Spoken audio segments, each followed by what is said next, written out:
মিলে বিশ্বনবীর কাছে যে বলবে ইয়া রাহমাতাল লিল আলামিন, ইয়া খাতামান নবীন রাহমাতাল লিল আলামিন।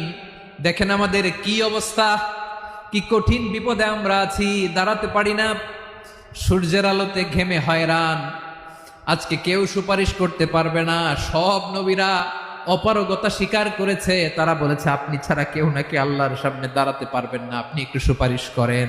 বিশ্বনবী বলবেন আসো আসো, আজকের দিনে আমি ছাড়া আল্লাহর সামনে কেউ দাঁড়াতে পারবে না।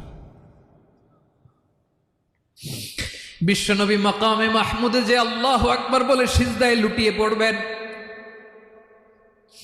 আল্লাহ রাব্বুল আলামিন বিশ্বনবীকে এমন কিছু চমৎকার শব্দ শিখাবেন, ওই শব্দগুলো দিয়ে আল্লাহর প্রশংসা করে বিশ্বনবী কাঁদতে আরম্ভ করবেন।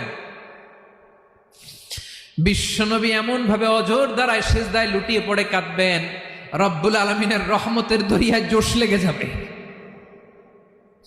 এই দৃশ্য থেকে সহ্য করতে পারবেন না। রব্বুল আলামিন বলবেন ইয়া মুহাম্মদ ইরফা রাসাক, ও নবী আপনি মাথা তোলেন, মাথা তোলেন, আপনার কান্না আমি সহ্য করতে পারি না। নবী আপনি মাথা তোলেন, সাল তুতা, আজকে আপনি যা চাবেন তাই দেব।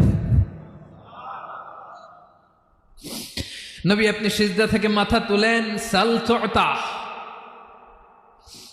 যা চাবেন তাই দেব। ওয়াশফা তুশাফা, যার জন্য সুপারিশ করবেন তার সুপারিশ কবুল করে নেব।